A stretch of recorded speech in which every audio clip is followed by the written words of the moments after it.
Hello, how's everyone doing tonight? Wow. So, if you were unlike me and you were lucky enough to not have to sit through that disaster, my heart pities you, or envies you, I should say.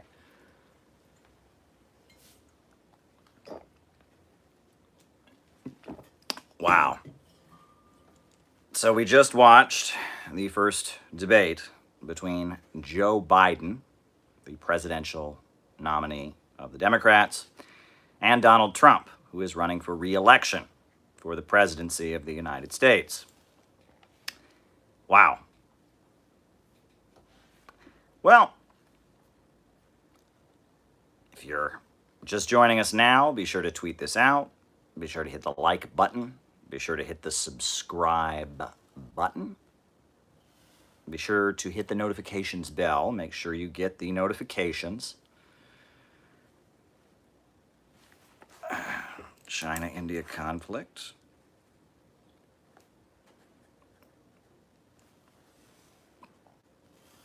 So I will give you my initial reaction to what we just watched. Then we'll do our roll call. And then from there, I will answer your super chat questions. We'll follow our normal format for this evening. So let me just jump into it. Folks, when they walked out, the opening of the debate, what we saw was Donald Trump in a state of panic and agitation. Donald Trump does not generally come across that unconfident and that nervous. And the way he handled his insecurity was to interrupt Joe Biden as much as he possibly could. Now, Trump got control of himself later on throughout the debate. He continued interrupting, but he did it in a much more, stage-friendly, audience-friendly way. But at the beginning there, as Trump was interrupting, and it was coming from a place of fear. I mean, that was pretty obvious. I mean, you watch those opening interruptions. He came out there, and Trump, his hair was not looking like it normally does. That facial expression was not what it normally was. Trump was coming from a place of defensiveness and fear and weakness. That's pretty clear. We have not seen Donald Trump look that scared on television before. However, Biden came out there, and you can be sure they pumped Biden up. He had plenty of caffeine beforehand, maybe something else. But even still, Biden still came across as very, very soft-spoken. Not much thunder coming from Biden. We all remember Joe Biden from the Obama years, the joke about him ripping his shirt off and fighting people in the street. Didn't see that tonight. Joe Biden, it was like he was whispering. He was a tired old man. So, that's what we saw. Now, Biden finally seemed to find some of his energy as the debate went on, right? There was the whole "I'm proud of my son" thing, and we'll get to that later. But yeah, we saw Donald Trump. Both of the candidates, they came out there and they gave a performance, and it took them at least a half hour to almost snap out of it. Trump came out onto that stage afraid, spooked, and jumpy. And he looked defensive, and he looked nervous, and he looked angry. Biden came out on that stage exhausted and tired and sad. Now, throughout the debate, Trump found his place and became the, punchy bully that his fans like. Biden found his place and became whatever he is, home ownership. So they found their place, but that opening, they both had to all right, thank you. Home ownership in socialism, and thank you for the donation. So basically, it took them about a half hour to get their stuff together. Then we actually started to see the candidates we were expecting. Now, as far as my critique of Joe Biden's performance, right, well, politically, I mean, the Burisma Holdings thing, right, that's a true story. That's factually accurate, right? Hunter Biden did get kicked out of the military for cocaine. Hunter Biden did get a job with a natural gas company in Ukraine, even though he knows absolutely nothing about natural gas. That's fact. And Joe Biden's response to it is, oh, that's not true. That's just made up. And you can bet all the pundits are saying, oh, it's a big Russian conspiracy. Well, it's true. It's factually accurate what happened with Burisma Holdings. It's factually accurate that Joe Biden threatened to withhold funding until the prosecutor who was investigating. Oh, interesting question.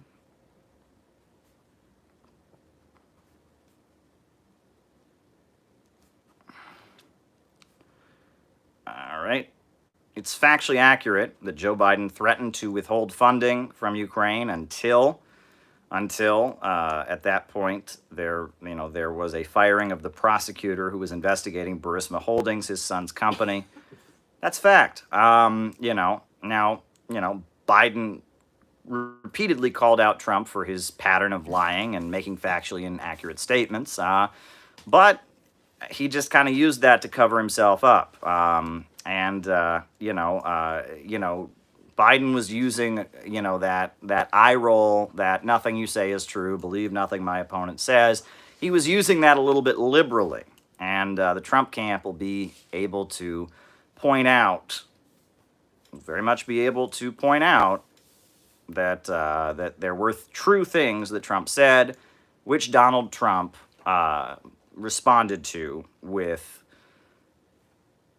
Which Joe Biden responded to with, "That's not true. That couldn't possibly be true." So that's how these things work. Now, as far as Trump, after Trump's U.S. police trained in Israel, given the opportunity to moderate this debate, okay, moderate debates, U.S. police trained in Israel. Now, Trump, after overcoming his initial nervousness and finding his energy, Trump, he did a lot of Trump stuff that is pretty obviously pandering to racism. The Suburbs comment. Joe Biden was absolutely right to call him out on that. Yeah, Trump said, you would get rid of the suburbs. And Joe Biden said that's an old-fashioned racist dog whistle, and then pointed out that the suburbs nowadays are actually very multiracial, right? There are Latinos in the suburbs. There are African Americans in the suburbs. He said something like, you wouldn't know a suburb unless you took a wrong turn. And yes, Trump, by saying the suburbs would disappear, that was a reference to quote-unquote white flight, right? During the 1960s and 70s, when there was increasing racial unrest in the cities, plus there was school busing in the early 70s. There was a flight of white people from the cities, right? Cleveland, Pittsburgh, all these places. You had a lot of white people who were motivated by racism and not wanting to be around African Americans, leaving American cities. I'm getting to that. Yes. And leaving American cities and running to the suburbs. And Trump, by saying you're going to get rid of the suburbs, is playing to a racial stereotype. And at the end of the day, suburbs are not as white as they once were. But there's a lot of button pushing there. I remember when I was living in Cleveland, there were a lot of people that I went to college with in a suburb of Cleveland, who they lived 10 minutes from downtown Cleveland. Never been to downtown Cleveland their whole lives, were terrified to go to downtown Cleveland, and had it in their minds that they would be robbed if they ever went to downtown Cleveland. That racist, suburbs are white, cities are black. That's a racist feeling among a lot of white people, and it's not accurate. Biden points out, right? Suburbs, even the suburbs of Cleveland, where there were these people with these racist sentiments, there were a lot of Latino people, a lot of white people, or a lot of people of color, a lot of black people. So it just isn't accurate. But that's what Trump was doing. Now, someone else in the comments, and I was getting to that whole Proud Boys thing. So I guess the issue was that Biden called out Trump for his statement after Charlottesville, where he said there were good people on both sides. Now, Trump's defenders have said, well, Trump didn't mean in the fighting. He meant on the sides of whether or not they should tear down the monument. Well, regardless, he called people that were protesting to support a Confederate monument good people. So there's good people on both sides. So in response to that, Trump is getting defensive, and then Biden, asks him to call out the white supremacists, and then Trump says something, Proud Boys stand by. What did that mean, right? He wasn't willing to actually, he was afraid to actually condemn the Proud Boys. Biden challenges him to condemn the Proud Boys. He won't do it. He just says, Proud Boys stand by. Now, the Proud Boys is an organization that was started by Gavin McInnes. Gavin McInnes is a founder of Vice News and kind of a right-wing stand-up comedian. And he started this kind of, right-wing street-fighting group of young men that have been going out and getting into fistfights with anti-racist activists. And, it's a very bizarre group. They don't masturbate. That's one of the rules. They're not allowed to masturbate. They have certain diets, and they claim that they're not racist, but they admire Western civilization. One of the things that they chant is West is the best. Many people have pointed out that they are racist. It's almost an exclusively white organization, and they don't explicitly frame things in a racial way, but they very much are a racist group. And it appeared that Donald Trump was almost like on the brink of condemning them, and he said, Proud Boys, and then he stopped himself and he said, stand by. Not a good moment for Donald Trump. And again, that was Biden at his strongest. He when Trump gave the one-liner about when Trump gave his one-liner about suburbs, Biden called him out. Now, another thing that stands out from the debate is that Donald Trump repeatedly pounded the podium, police officers support me. Police officers support me. And then calls out Biden, says police officers don't support Biden. Name one, group that, of police officers that supports Biden. Name one group of police officers that supports you. So Trump is very much trying to frame himself as the pro-police candidate, right? He can say that he condemns the killing of George Floyd, but he's standing there. Trump is very much trying to beat his chest that he is the pro-cop candidate. And at a time when we have how many racist killings now, right? We have... the situation with law enforcement in this country, killing people and getting away with it on video, Trump really wants to be the pro-cop candidate. That's not a good look for him. I don't think. Right? There's a lot of working class people who are tired of the police state coming down on him. Donald Trump really wants to be the candidate of local cops, local law enforcement, right? The FBI, different story, right? Federal agencies, different story. But Donald Trump really wants to be the candidate of local cops. And there's a lot of people who aren't particularly thrilled with local cops these days. There's a lot more awareness about police brutality than ever before. At one point, Donald Trump said that there was more violence and chaos under the Obama administration in Ferguson and Baltimore than there is right now. And anyone who's paid any attention to this situation knows that's ridiculous, right? Yes, there was one city, Baltimore, and one city, Ferguson, at separate times that had some violence and chaos. But the violence and chaos that's taken place under Trump has been widespread, long-term. That's a pretty outrageous statement that was made.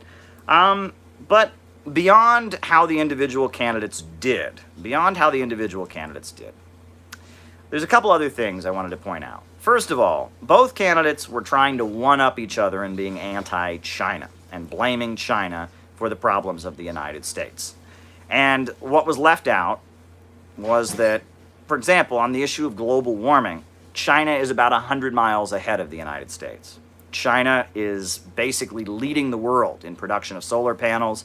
China is leading the world in production of, green energy technology. You should check out the Saigon new area that was constructed, this model city that President Xi Jinping has created. That's almost all green energy, all energy efficient. China's leading the world in electric cars. China is leading the world in fusion energy research.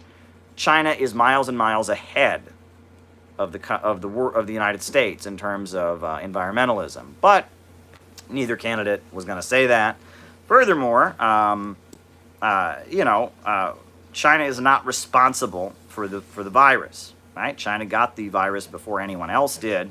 China raised the alarm. And one point that I thought Biden did not hammer Trump hard enough on was the mask thing. Because the tape has come out where Donald Trump, you'll remember, did not wear a mask.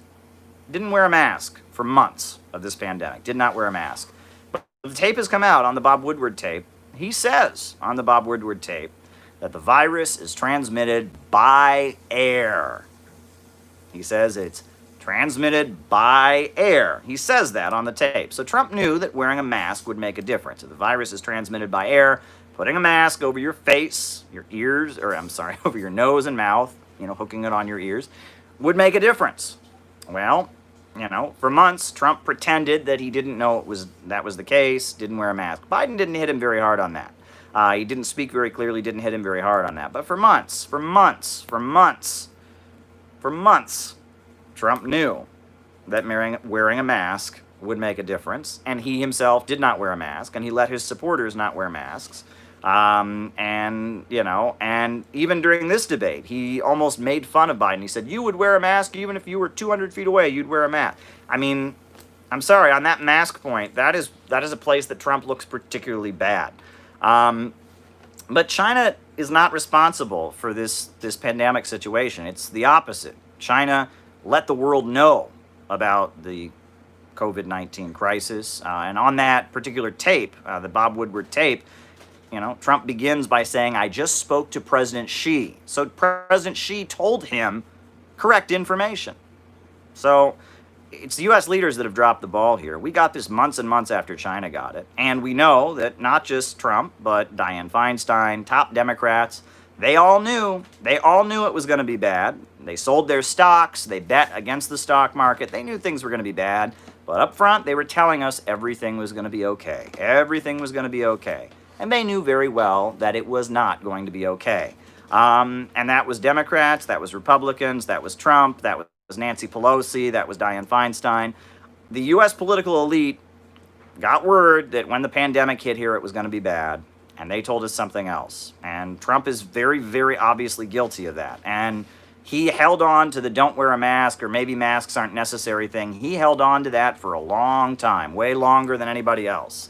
And that's something that Trump should be embarrassed about. But this idea that we should blame China for the pandemic, this is simply not accurate. It just doesn't add up to facts. China is not responsible for this pandemic. China got it before anybody else. They locked down, and our media mocked them for locking down. Our media said their lockdowns were authoritarian and extreme, and at the end of the day, they dealt with it. And now, because China were all able to lock down as a country, they were all able to get on one page, because of that, China's economy is moving ahead. Meanwhile, here in the United States, every state has been on its own. Every little municipality is on its own. We had those stupid opening up protests that Trump was kind of supporting, not just kind of, he was pretty openly supporting. So, China, we should be studying how China responded to this pandemic. We should be getting advice from China about how to deal with this pandemic, not blaming them for it. And both candidates buy into that argument that somehow it's China's fault. Well, no, it's not. Now, Biden referred to Donald Trump as, quote, Putin's puppy. Did folks hear that? They referred to him as Putin's puppy. Well, that just doesn't match facts, folks. Trump ripped up the INF Treaty. Trump ripped up the Clear Skies Treaty. Trump is in the process of restarting the nuclear arms race. If you are trying to restart the nuclear arms race, you are not Putin's puppy. Okay? Trump has sent lethal weapons to Ukraine. Trump directly attacked the Syrian government with cruise missiles. Trump, attempted to overthrow the government of Venezuela with military coups. Trump attacked Iran, escalated tensions with Iran, murdered Qasem Soleimani. Trump is not Putin's puppy by any means. By any means. Trump is simply not Putin's puppy. But that should give you a hint about what a lot of the folks in the Biden camp object to about Donald Trump. At the end of the day, Joe Biden is a long-term foreign policy strategist. Right? He's in with the Zbigniew Brzezinski crowd. You got Mika Brzezinski on Morning Joe. That's Zbigniew Brzezinski's daughter. You know, it's that Rockefeller think tank, Harvard, Yale, long-term strategic interests of Wall Street monopolism. It is long-term strategy how to make sure that big corporations and big banks based in the United States, Wall Street, and London dominate the world. And how to do it effectively, and how to think long-term, how to stage color revolutions, how to foment chaos. That's the faction. That's the faction that is backing Joe Biden. The U.S. foreign policy establishment, many of the neocons are behind Joe Biden. George W. Bush is with Biden. You know, who else? John Bolton is with Biden, right? Most of the neocons are with Biden at this point. Biden represents the ultra-rich who want to manage the crisis. Meanwhile, Trump is selfish. Trump does not care about the long-term interests of Wall Street imperialism. Trump does not care about the long-term interests of the International Monetary Fund or the UN or the World Bank. Trump just wants to make money, right? And so he's doing things that are creating a lot of instability. He's doing things that might hurt the interests of U.S. foreign policy in the long term. But that's that. I mean, take Iran, for example, right? The Biden administration realized that Iran is a center of power in the Middle East. I should say the Obama-Biden administration realized that Iran is a center of power in the Middle East. And so they wanted to negotiate a nuclear deal with Iran and hope that they could move into a situation where they could start to restrain Iran's influence, have influence over Iran. Meanwhile, Trump just wants to escalate with Iran because he wants to sell lots of weapons. He wants Netanyahu to do well, wants to sell lots of weapons to the Middle East, form an Arab NATO. Right? Trump doesn't care about the long-term strategic interest. He doesn't want to play a long-term strategic geopolitical game with Iran. What he wants to do is just escalate. He wants to look like a tough guy, kill a top Iranian general, create chaos, give a huge gift to ISIS and Al-Qaeda. There is a difference in strategy here. Donald Trump has no strategy. Donald Trump's strategy is make Donald Trump lots of money, get Donald Trump reelected, get Ivanka elected after me, get him to make lots of money. Donald Trump does not care about the long-term interests of imperialism. He's got a coalition of people behind him. A lot of them are these foreign policy constituencies that have an axe to grind, like Miami Cubans, like Netanyahu Israeli supporters, for example, the Persian, Pahlavi exile Shah crowd in Southern California. At the end of the day, those folks, again, are not thinking long-term strategically about what is in the interests of the United States and Wall Street and London dominating the world. They have their vendetta. They have their little, axe to grind, their little fish to fry, and they really don't care. Neither does Trump, right? Weapons manufacturers, they don't care. They just want to make lots of money off of weapons. They're not thinking in the long term. They just want to make lots of weapons. That's kind of what's going on there with Trump. Trump has no strategy. Trump is just simply working for Donald Trump. Meanwhile, the ultra-rich, the Rockefellers, etc., they have a very long-term strategy, and Trump is ruining it.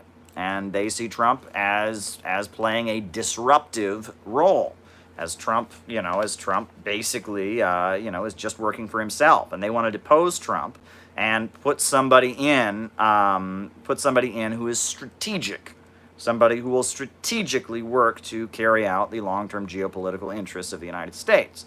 And not the interests of you and me, the working people of the United States, but of Wall Street monopolists. They will continue the plan of gradually reducing living standards here in the United States, gradually reducing living standards around the world, making the whole world poorer and poorer and poorer so that Wall Street can stay rich. That's the strategy. So there are differences of strategy here, right? Trump has no strategy.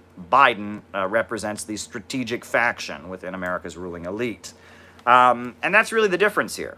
Now, to be fair, Biden at one point called out Trump and said, you pour gasoline on the fire. Do you remember that? You pour gasoline on the fire. You don't want things to get better. You just want you pour gasoline on the fire. That's true, right? What Trump did in Portland, sending the DHS and all of them to Portland. Yeah, right?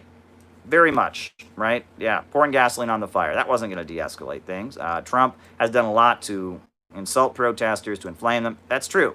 To be fair, though, I think that there are a lot of forces within the Democratic Party that are talking very, very friendly to protesters right now, allowing protesters. And honestly, no matter who wins this election, no matter who wins, Republicans or Democrats, I am predicting a huge crackdown on protests and dissident groups of the left and right after this election. Kamala Harris, she is ready to start locking up leftists, and Trump and William Barr are already setting the stage for an anti-communist hysteria. No matter who wins the elections, once the elections are over, they're going to say playtime is over. All these protests stop right here. Market reforms. Market reforms, Stalin model. That's what they're going to say. And you can bet on it. You can bet on it. After this election, there will not be a tolerance for dissent in the streets like there is right now. The instability will end. We'll see a more aggressive broken window policing. We will see a huge crackdown and limiting on public assemblies and protests. There will be a crackdown, no matter who wins, whether it's from the Biden administration or from the Trump administration. They're not going to let things go the way they've been going. That is abundantly clear. So that's kind of where we're at, right? Both candidates started out off their game. Both of them found their place. Biden gradually got his energy. Trump gradually calmed down, and we had a debate tonight. Biden, ignored accurate things Trump said about Burisma Holdings, and just kind of poo-pooed accurate things Trump said.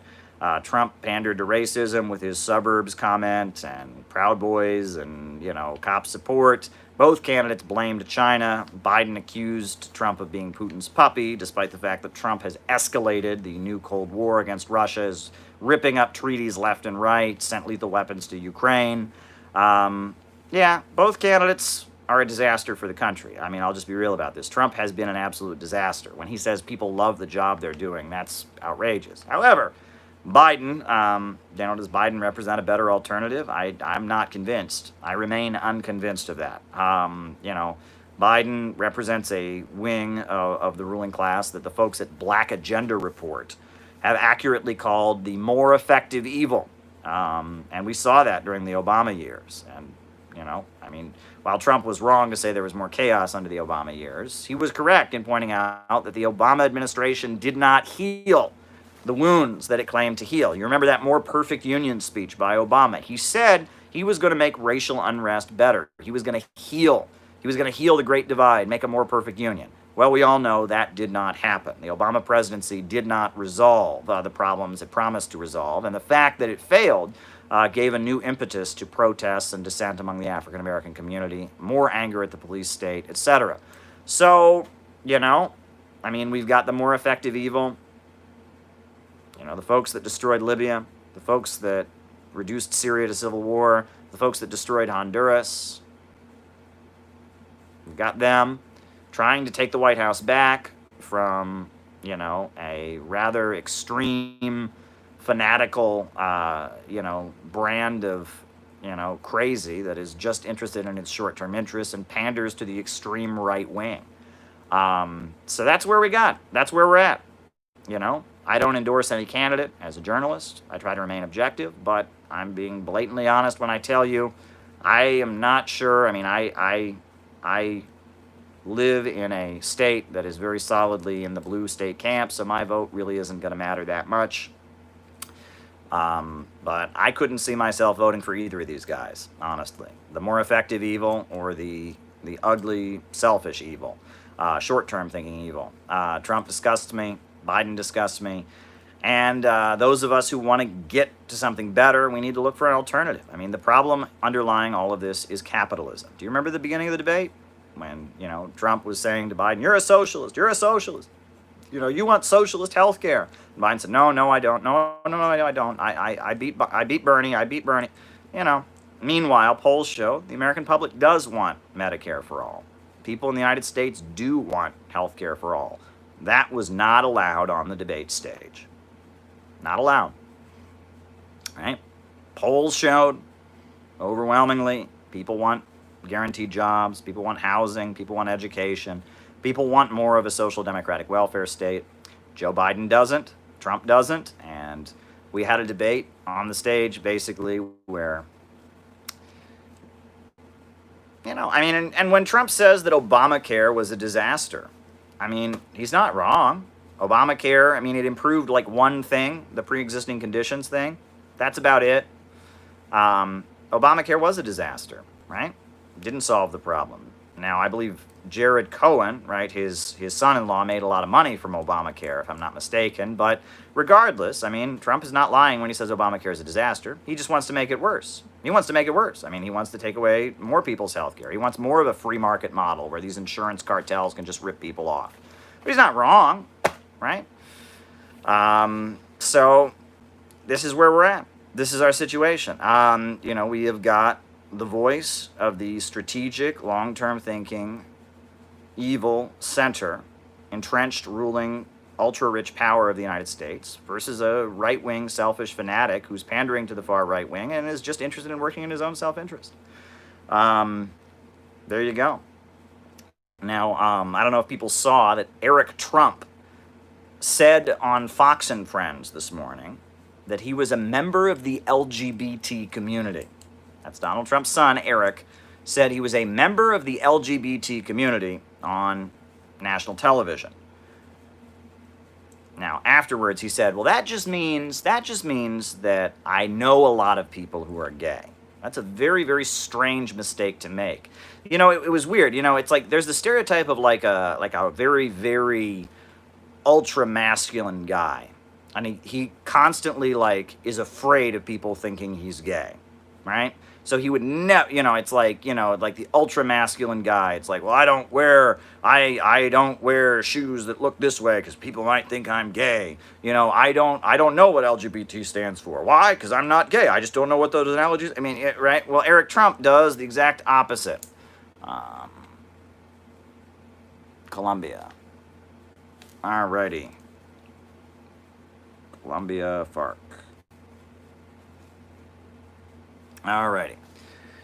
That's pretty weird. So I feel like there are one of two possibilities with Eric Trump's little announcement this morning on Fox and Friends. Possibility number one is that that Eric Trump is actually gay. And that he, got inspired in the moment and said that on national TV. And, the Trump campaign and other people said, we did not give you permission to come out. That is not the image we want. And he was forced to kind of backtrack. That's one possibility. Possibility number two is he's just really, really, really stupid. But not just stupid, like really, really, really, really stupid. And he does not know what member of the LGBT community means. If somebody says that they're a member of the LGBT community, that means they're gay. That means they're lesbian, gay, bisexual, or transgendered. LGBT. That's what that means. But it may be possible that Eric Trump is just so dumb, he does not know what that means. And he thinks that by saying that I'm part of the LGBT community, that means I'm in a community that has LGBT people in it. And it's possible that's what he thinks. And if he is that stupid, I feel very sorry for him. And if he's actually gay and the son of Donald Trump, I feel very sorry for him. So either way, I feel very sorry for Eric Trump. That's got to be a very, very embarrassing screw up to make on television, no matter what he meant by it. So, my heart goes out to you, Eric. Not really, don't agree with you politically, but, there you go. As far as the Biden campaign, have you noticed that Kamala Harris is making all the statements and giving all the speeches and stuff? Biden's just doing debate prep. He looked awful tired at the beginning of that debate. Trump worked his hardest to try and set him off, and there were times where it did seem like Biden was getting overpowered, but he held his own, right? He did seem overpowered at multiple points. At the beginning, he seemed kind of whispering, like he couldn't get his voice loud enough, but he got himself together. So, but Kamala Harris, who I wrote a book about, check out my book, right? Kamala Harris and the Future of America, a very, very, very disturbing person, Kamala Harris. a person with no moral compass whatsoever, a person who, is quite disturbing if you look at her record and who she is and what she's said before. She is now, giving more statements than ever before. She's on CNN right now, from what people tell me. Kamala Harris, and you watch some of her speeches and all that, she thinks that at this point, she's trying to tell people that she's Miss Black Lives Matter. She says the reason she became a prosecutor was because she knew about racial bias and unrest. That's malarkey. Look at her record. Her office, when she was Attorney General of California, was known for withholding evidence to try and get people convicted. She tried to not give DNA evidence for Kevin Cooper in the hopes she could execute this man, despite, the fact that DNA evidence may show he was not guilty. There is video of her making fun of people who advocate building more schools and less jails. She struts around the stage laughing and build more schools, less jails. Build more schools, less jails. She thinks people that march against racism are stupid. She thinks people that march against racism are idiots. She has no love for the Black Lives Matter movement. Somebody today who was very active, somebody I was talking to online who's a left-wing activist, he and I were going back and forth. He remembers the situation with Oscar Grant in Oakland, California, who was executed by the police, and the role that Kamala Harris played in that whole thing, right? Black Lives Matter movement.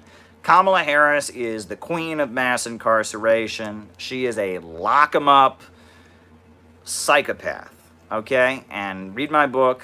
I get into great detail about who she is and where she came from, and, it's a lot scarier than you think. The Biden campaign represents the American establishment trying to reassert control. Trump represents lower levels of American capital revolting against the American establishment because they want to make lots more money and they don't care about the long term. So that's what's going on here. There is a divide in our ruling class at this point. There is a division in the ruling class. There is the old Eastern establishment, intelligence agencies in Silicon Valley, versus the fracking companies, versus the weapons manufacturers, versus the small business owners, and versus the military-industrial complex. There's a fight within our ruling class, and I describe it a lot. I've written many times about it.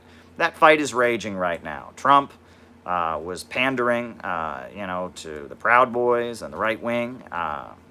Biden, he was using all the right buzzwords for the synthetic left, systemic racism. He accused Trump of dog whistling, which he was doing with his Suburbs comment. So that's where we're at, folks. Overall, like I said, I agreed with more of what Biden said.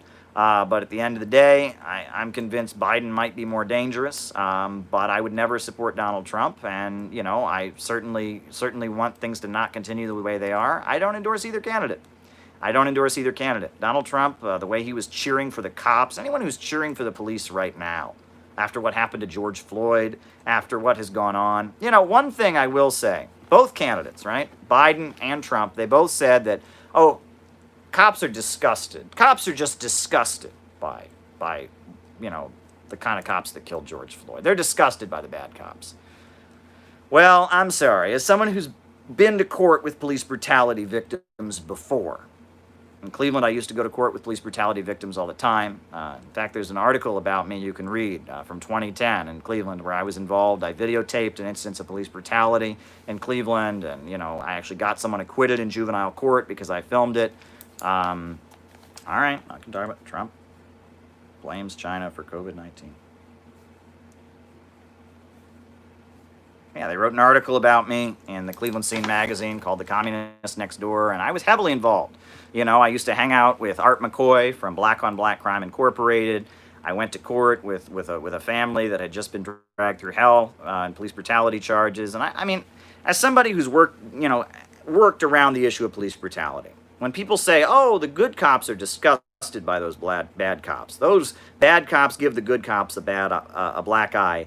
Folks, I got to tell you, I'm sorry.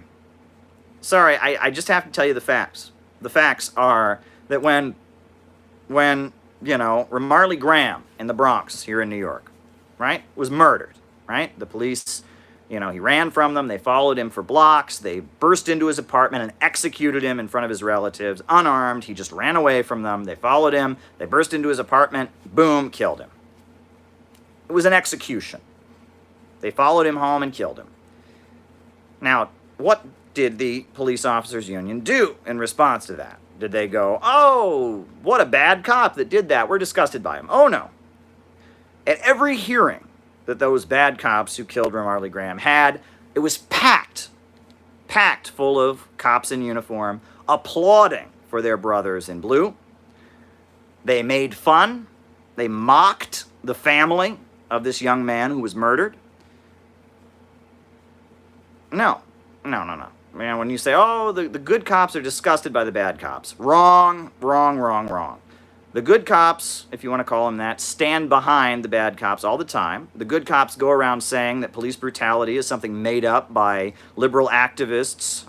It's just a big, liberal activist conspiracy, that there is no such thing as police brutality. They demonize the victim. They mock crying mothers. There was a case here in New York City where a woman was killed, and a crowd of people started gathering around, and the cops started laughing at the crowd of people that gathered around. This woman was killed, and the cops started laughing and saying, what is this, Kwanzaa? And making racist comments, right? So no, I don't buy it. Don't buy it. There is a culture in the police departments where if one of your brothers in blue kills somebody, it's perfectly okay to support that guy. It's perfectly okay to threaten the family members. It's perfectly okay to retaliate against witnesses who would testify. I'm sorry. No, don't buy it. Yes, if every time there was an ugly murder like this, where a police officer just killed somebody, the police union, denounced this person, dissociated, and called for them to be prosecuted, that would be a different story. That is not what happens, right? The police officers' unions always pile into court to cheer for the cops who ruthlessly murder other people. The police officers tell their families and tell everyone they know that there's no such thing as police brutality. They laugh at the victims. They do really, really gross, nasty stuff. I have seen it with my own eyes, the level of indifference and cruelty. They will retaliate against people who testify about police brutality. Look up Alan Dershowitz. Not a big fan of his, but Alan Dershowitz, he talks about how, police officer perjury is extremely common, and everybody in the legal system knows it. Cops lie on the stand all the time. They get up on the stand and tell bold-faced lies, and prosecutors, like Kamala Harris, don't prosecute them because who are they lying for? The prosecution, right? Cops lie on the stand. Cops retaliate against people who testify about their corruption and their misdeeds. They pile in and cheer and applaud for cops who kill innocent people. They maintain police brutality is all a big hoax and that racism was made up by liberals to, come on, give me a break. Both candidates bought into that, right? Trump wants you to support him because cops are endorsing him. That's ridiculous, right? Meanwhile, Joe Biden says that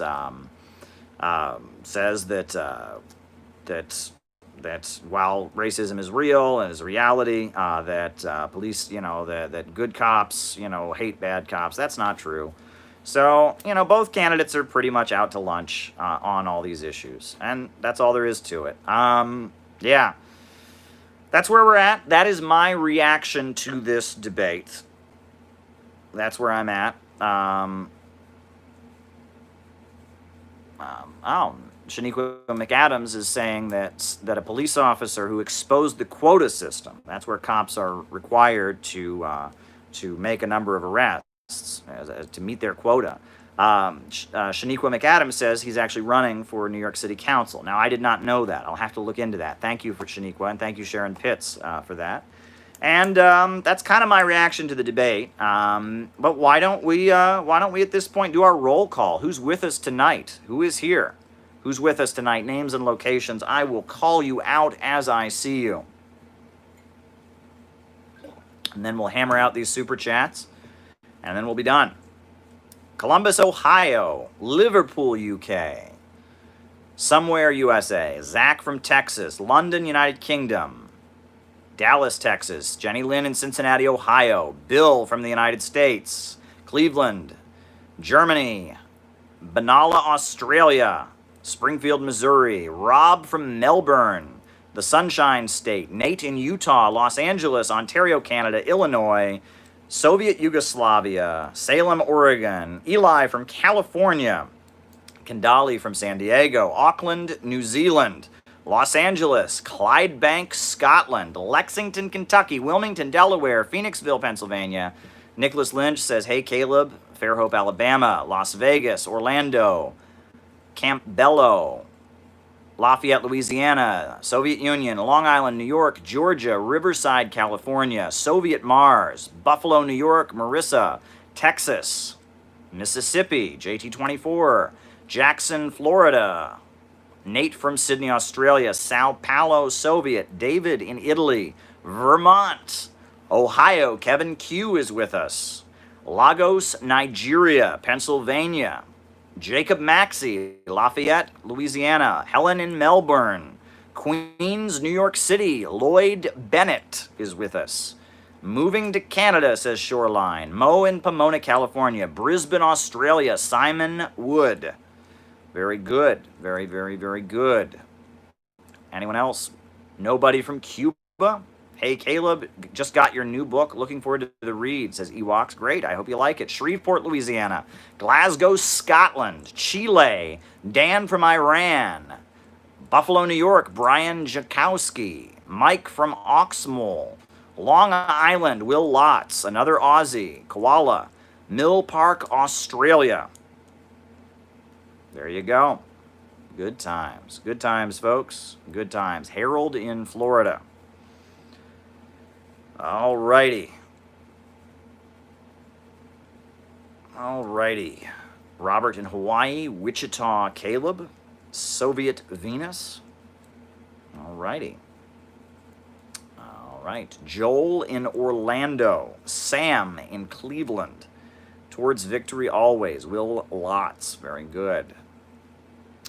All righty. Okay. All righty.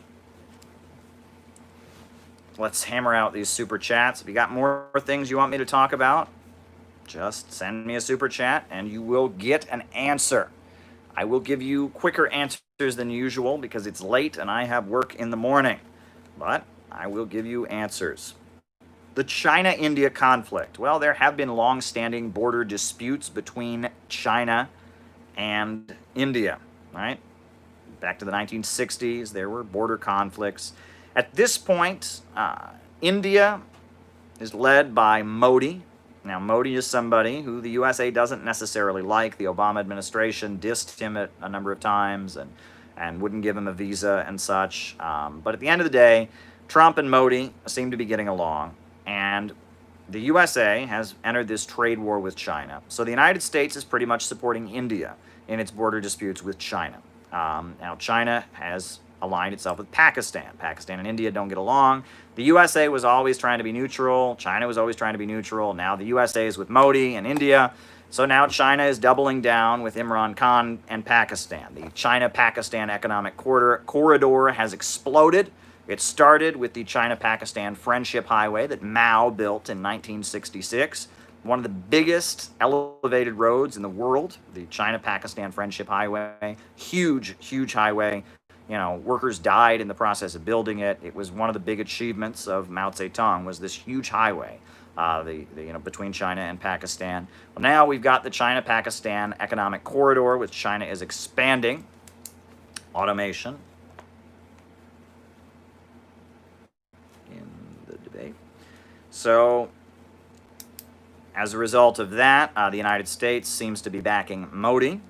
And in this border dispute, the United States is with Modi, and China. China is, being opposed by the United States. Now, Modi's the kind of guy, though, who will make a better deal. If China offers him a better deal, if Russia offers him a better deal, he'll go with them. He's not a U.S. puppet. And every so often, you'll see that Modi has done things that, Wall Street doesn't particularly like. A lot of his banking reforms and such. Modi is a nationalist. Modi is like Erdogan in Turkey. Modi is like Duterte in the Philippines, and we are going to see more leaders like this that emerge that are nationalists because of Russia and China, and because of a lot of investment, from Russia and China around the world. This has given the national bourgeoisie of third world countries more legs to stand on. And, governments like the government of Turkey, governments like the government of India, like the government of the Philippines, they'll go either way, right? Russia and China make them a better deal, they'll do it. USA makes them a better deal, they'll do it. And that's where it's at. Yeah. Okay, Stalin, Azerbaijan. Okay, alrighty. Home ownership and socialism. Home ownership will greatly expand under socialism, and it always has. This is one of the biggest myths, right? I was told my whole life, well, under socialism in a communist country, no one gets to own their home. The government owns everyone's home. Bum, bum, bum. Well, that's not accurate. Well, but communists want to take away private property, and your home, if you're a homeowner, is your private property, right? No, false. False.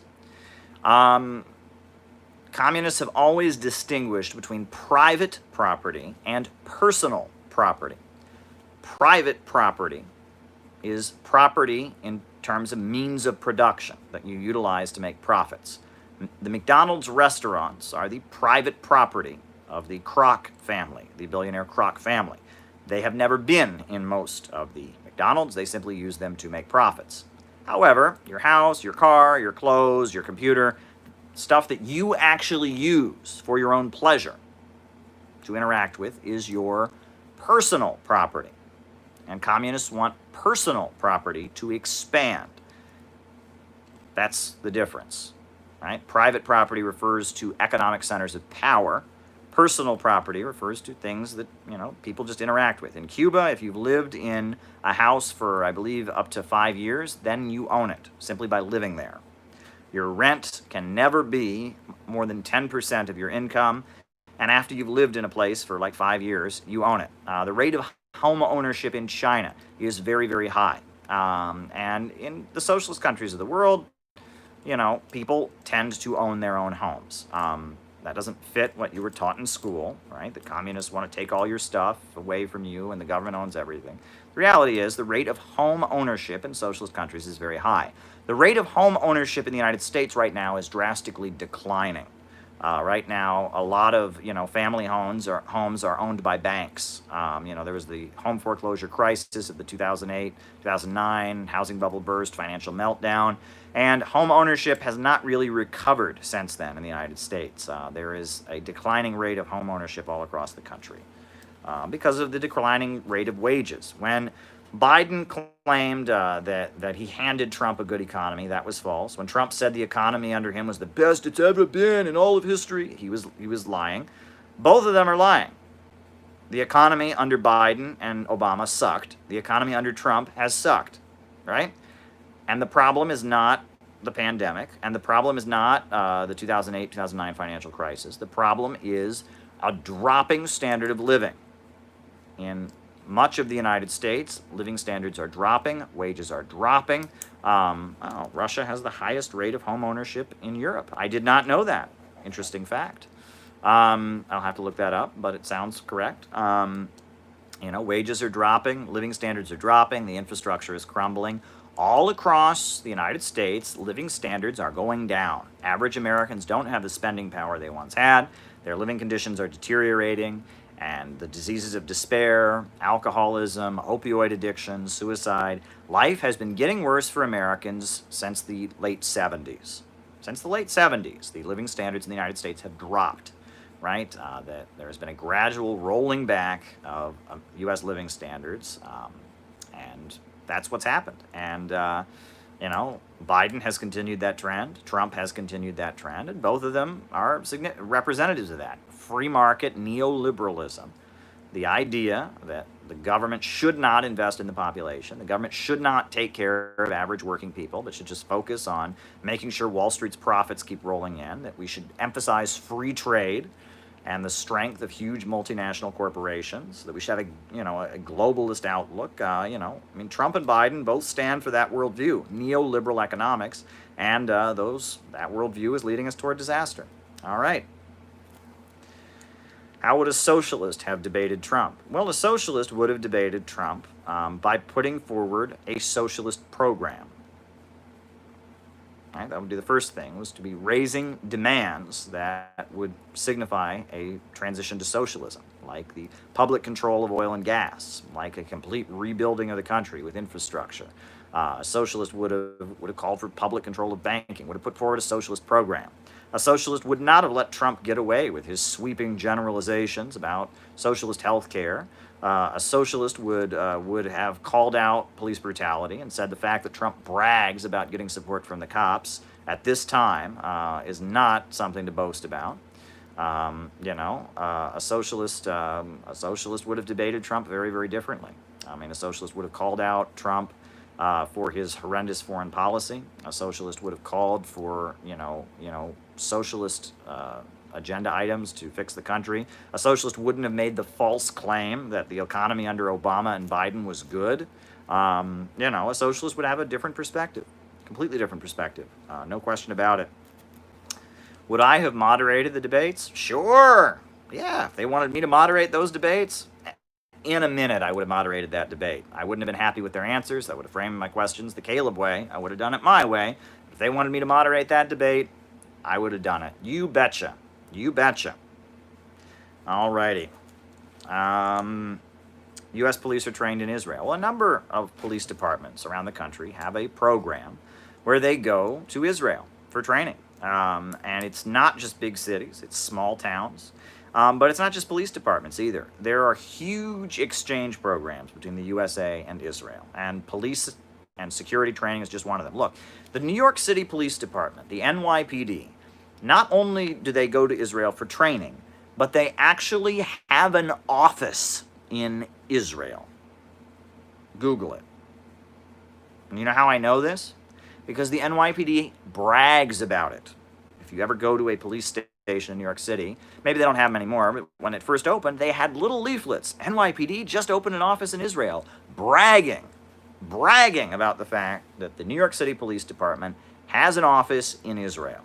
They have training programs, they have exchanges. I saw a great presentation by an Irish activist where he referred to Israel as the Harvard of police brutality. The Harvard of police brutality. It's really fascinating. But yes, Israel has a relationship with law enforcement agencies all around the country. The tear gas that was used in Ferguson, Missouri was manufactured by the same company that supplies the tear gas to Israel to use against Palestinians. So, yeah, you can claim that that's an anti-Semitic lie or something like that, and you just do that. That's fine. I'm just talking about facts here. Alrighty. Someone mentioned the Proud Boys. Well, like I said, Proud Boys are an organization that was created by Gavin McGinnis. They don't masturbate. They're guys. They're super athletic, and they claim to believe in quote-unquote Western civilization. But many people, they're basically soft white nationalists. They don't emphasize racial aspects as much, but they chant West is the best, West is the best. They think Western colonialism and imperialism is a good thing. They're racists and awful, and I'm not a fan of theirs. And Trump tonight, he almost denounced them, but just couldn't bring himself to denounce them tonight. Meanwhile, Biden denounced militant street protesters, said he wants Black Lives Matter activists prosecuted. The Democrats have no problem throwing their base under the bus. But look how loyal Trump is. He wouldn't bring himself to denounce the Proud Boys, right? Just saying. All right. Are market reforms necessary in socialism? What about the Stalin model? Well, I think market reforms are necessary in socialism. I do. I think that the Stalin model was very effective for a time, but it's not a long-term model, right? The Stalin model, where you have the leader is almost the state is like a giant corporation, and the leader is like the CEO, and he goes around motivating everyone to work harder, giving people awards, Stakhanovism. In Cuba, they call it emulation. like giving people awards for working really hard, giving people cash bonuses if they work really, really hard. Every industry is run by the state. People get rewarded for working hard. The great leader goes around, going to award ceremonies all day, rewarding people for working really hard, constantly whipping up a sense of patriotism and duty to the country, build, build, build. It's a very optimistic model, but that energy that it depends on only lasts for so long, and that after a while, instead of feeling like that coworker of yours who worked extra hard and got that cash bonus, that Stakhanovich medal or whatever, after a while, the coworkers start to resent him. He's showing us up. There's a lot of people who feel trapped in a state industry, feel like they're capable of doing more, but they're trapped in the state industry. You need market reforms. Right? You need to have a market sector. You need to let people start their own business, let people design their own clothes, let people, have their own little restaurant. Right? Some people are just going to want to do that. You got to control those people, make sure that they don't harm anybody else, make sure they treat their workers right, make sure that they only function in a way that is in accord with the state central plan. You got to have state-run major industries. You got to have state-run banking to control the lending of money. You got to have state-run utilities. You got to have state-run healthcare. But at the end of the day, hotels, restaurants should not be run by the government, in my view. Tech startups, new apps, these things should be run from the private sector. Let people be creative. Let people have their business, but have a strong state that forces the economy overall to work in the interests of the people. Right? Have a strong state central plan, 5-year economic plan that forces the economy to work in the interests of the people, that makes sure that private sector doesn't get out of control. Right? And this has been very successful. This has been successful in Vietnam. This has been successful in China. Cuba is transitioning to be more like this, and they're having great successes with it. North Korea would like to get more like this. They're not able to because they're in a military situation, but they would like to move toward this model. This is what 21st century socialism is like. Nicaragua has been hugely successful in defeating COVID-19, in raising people out of poverty with this model, where not only does the government allow private business to exist, but it actually facilitates it. It has, micro entrepreneurs, it's called. But the major centers of economic power are controlled by the state, and these private companies all depend on a government subsidy or whatever. So at the end of the day, they're not functioning according to market logic. They all are basically following the central plan, some in a private sector, some in a public sector, some as cooperatives, but all following the state central plan. You got to think of a socialist economy like an orchestra. It's like an orchestra. And in an orchestra, the trombone and the violin cannot be playing the same music or it doesn't work, right? But the violins play their part, the trombone plays its part, the bass drum plays its part, and the leader, the Communist Party, the state central planner, is at the center directing all of it, and society functions. That's a state-run, that is a socialist economy. You got your private sector, you got your cooperatives, you got your collective farms, you got your state farms, you got your state banks, you got your public sector, your public industries. But at the end of the day, there's one conductor at the front directing it all, and they've all got their eyes on him, and they're all following him. That's a socialist economy. Meanwhile, a capitalist economy, there's no director. Everyone just plays what they want. And, you better like it, and if it's good music. And if you don't like the music, then you should move to Cuba because you're a traitor and you're un-American, right? And that's why we're in the situation we're in. COVID-19, what central plan, central vision to defeat this? We can't do that. That's communism, right? Oh, every state's on its own. What, wear a mask, don't wear a mask? This is a disaster. You look at how Vietnam has handled this pandemic. Look at how China has handled this pandemic. Look at how Cuba has handled this pandemic. Look at how Venezuela and Nicaragua have handled this pandemic. Why? Because they have a conductor at the center, directing everything and making sure everyone plays their notes at the right time, and they can handle disasters like this. Meanwhile, here in the United States, you're on your own. Buy your own instrument, play whatever you want. Not government hands off. Oh, okay, all right, and that's worked out so well, hasn't it? So well. That's the difference, right? That the difference between capitalism and socialism is not the difference between private ownership and public ownership. The difference between capitalism and socialism is, why does production take place? Under capitalism, production is carried out simply to make profits. Private owners do what is profitable. As Frederick Engels put it, under capitalism, the means of production only function as preliminary transformation into capital. Or as Mao Zedong put it, profits are in command. Whereas under socialism, you have production upon a predetermined plan. Under socialism, production is carried out based on a plan in the interests of society. Profits are not in command. Society is in command. Society controls the means of production. Some of those means of production might be private, some of them might be government, some of them might be cooperatives, but at the end of the day, society as a whole controls the means of production. That's socialism. Capitalism is when production is carried out for the profits of owners, right? And in some cases, the government might be heavily involved in facilitating that. In other cases, it might be more of a laissez-faire situation. Production for profit, capitalism. Production for social use and social good, socialism. That's the difference. Under capitalism, corporations control the government. Under socialism, the government, and a government of action that serves the people, controls the corporations, and forces the corporations to work in the interests of society overall. That is the difference between capitalism and socialism. Alrighty.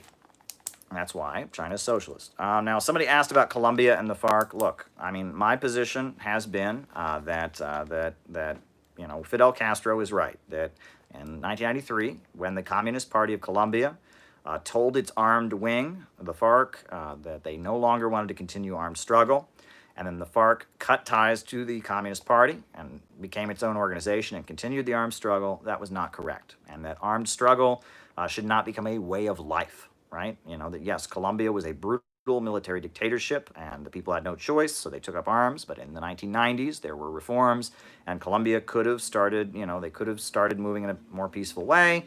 And that, Fidel Castro's criticisms of the FARC make a lot of sense to me. Now, a peace deal has been negotiated, and most of the FARC is at this point, participating in the government, and I think that's a good thing. There are still some dissident FARC out there, but at the end of the day, I'm not a big fan of the FARC. I mean, at the end of the day, I'm a fan of the FARC that's now part of the government.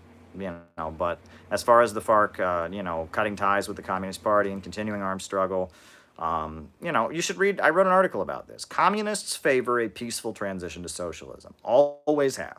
Always, right? When people take up arms, it's because they have no other choice, right? They've lost their democratic rights. They're defending themselves. They're facing an onslaught. And that fetishizing violence, fetishizing armed struggle, engaging in acts of terrorism and isolated violence, that is something communists have always opposed. Legitimate communists have always opposed that. You can go back to the Bolsheviks, you can go back to Marx. Every revolution in history has been an act of self-defense by a population that has no other choice. When the road of peaceful transition is cut off, when the bourgeoisie starts slaughtering workers and establishing fascism in order to maintain their power, at that point, the people have no choice and they will defend themselves. But revolutions are always an act of self-defense. They are never an act of left adventurous terrorism. They are never an act of people trying to feel excited and proud and mighty and go out and do something crazy. Never, right? The Russian Revolution only became a violent revolution because the situation under the provisional government was on the verge of being smashed by the Kornilov reaction. And in order to defeat the onslaught planned by General Kornilov, the Bolsheviks formed militias, and they defeated the Kornilov reaction, and these new militias became the government. The Soviets took power, right? Because they became stronger in the fight against the Kornilov reaction. The Chinese Revolution only happened because Chiang Kai-shek would not allow the communists to join a coalition government with the KMT. Mao wanted a coalition government with the KMT. In the 1920s, the communists had a coalition government with the KMT. Then they were kicked out of it, and so they had a civil war. And then Japan invaded. They teamed up with the KMT to fight Japan. And then after the war, Mao wanted a coalition government with the KMT, and Chiang Kai-shek wouldn't have it. And so, they were kicked out of the elections, not around. And so every revolution in history has been an act of self-defense, not an act of left adventurism, not an act of terrorism, but an act of self-defense. When the bourgeoisie is threatened, when the road of democracy and peaceful transition is cut off, when people are being slaughtered, at that point, they have to defend themselves. No country in the world says that if someone is coming at you with a knife, you just have to stand there and take it.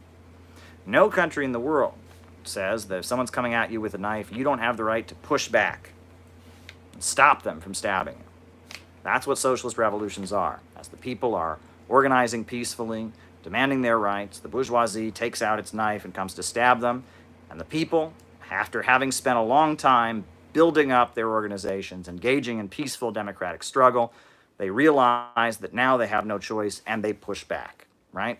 That is what a violent revolution is, and it only happens when the knives are out and when people have learned through a long period of peaceful democratic organizing and built up a huge base among the population and really are in a situation where they have no choice, where they are up against a wall, they're facing a kill or be killed situation. And yes, violent revolutions do happen, but communists have always advocated a peaceful transition to socialism. Communists do not want a situation like that to occur. Communists would prefer a peaceful transition, and they work very hard to carry out a peaceful transition by running in elections, right? By building community organizations, by building support for socialism. Communists work very hard to try and create a peaceful transition to socialism, understanding that if circumstances get to the point where it is impossible to work toward a peaceful transition, that people may have to defend themselves. But it won't be the communists who do it. It'll be the people in their millions who do it, not the communists alone, right? That violent revolutions are something the bourgeoisie chooses, and it's something that the millions of working class people do in a situation where they have no choice. It's kill or be killed. I've said that many, many times, and yeah, you have to understand that. You have to understand that. Now, you can argue with me about specific situations, but overall, it's very, very important that you make this clear, because anti-communists love to paint communists as adventurers, as bomb throwers, as violent, as terrorists. William Barr is doing this. He's going around saying, oh, communist extremists are in the street. They're doing this. They love to isolate communists from the masses of people by saying that communists are advocates of violence, by saying that communists are advocates of terrorism, by saying that communists want to create civil war. Communists want none of that. Communists want to get elected and transition the economy towards socialism, right? That's what communists want. That's what communists want. They want to get elected and begin to transition the country towards socialism, and they should constantly be putting forward a program for what that transition would look like. And I have said many times that a transition to socialism in the United States would involve 4 steps. Step number 1 would be a huge infrastructure program to completely rebuild the country, a state-led 5-year plan to just completely rebuild the country's infrastructure. Step number 2 would be nationalization of oil, gas, and natural resources. Public control over natural resources. All the profits from oil, from gas, from timber, from coal, all the proceeds of the land of the United States of America should go into the public budget of the United States of America so that we can use it to provide more services to our population and not be in debt. The 3rd step would be public control of banking, right? The lending of money should be in the hands of the community.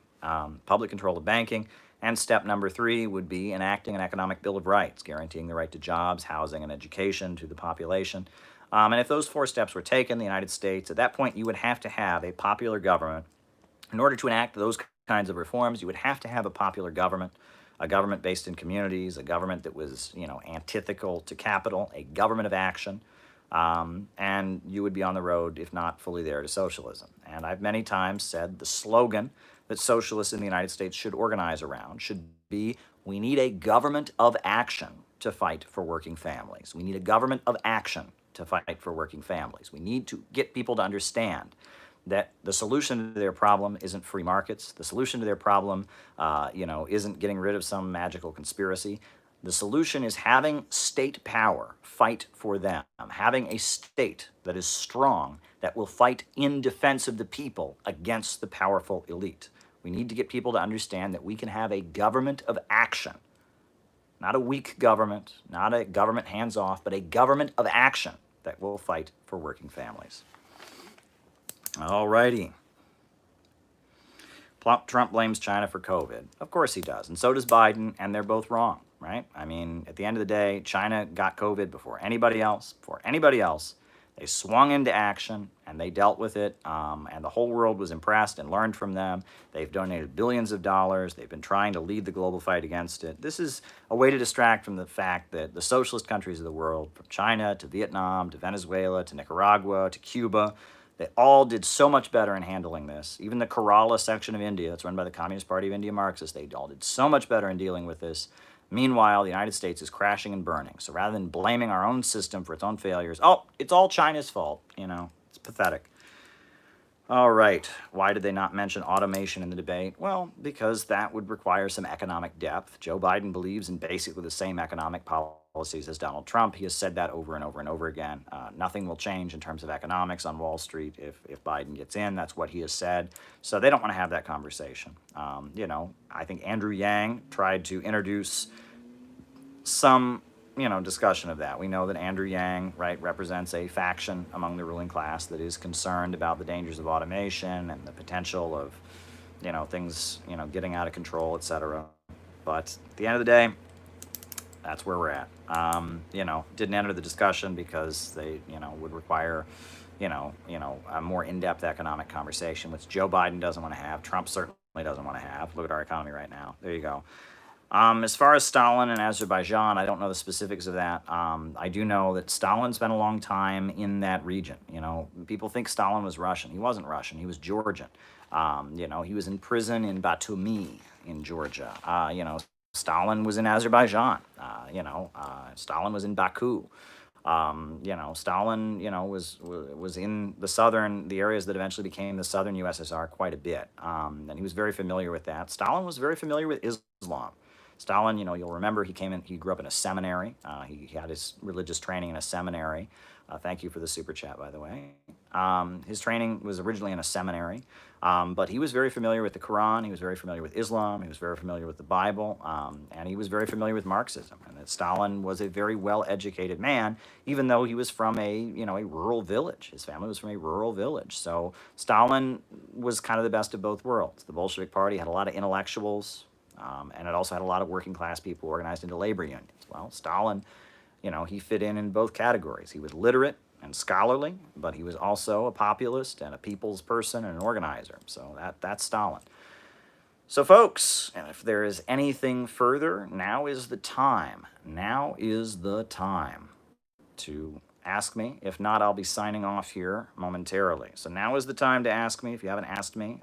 Last call, folks. Last call. That was a disastrous debate, and I'm glad it's over, folks. I am really, really glad it's over. Folks, I'm glad you're with me tonight. And on that note, I think we'll be signing off. A new upsurge in the struggle against U.S. imperialism is now emerging throughout the world. Ever since World War II, U.S. imperialism and its followers have been continuously launching wars of aggression. But the people of various countries have been continuously waging revolutionary wars to defeat their aggression. While the danger of a new world war still exists, the people of all countries must get prepared. Revolution is the main trend in the world today. No, I didn't watch Bolsonaro's speech, so I'll have to get back to you on that. While the danger of a new world war still exists, the people of all countries must get prepared. Revolution is the main trend in the world today. Thank you, folks. I'm out.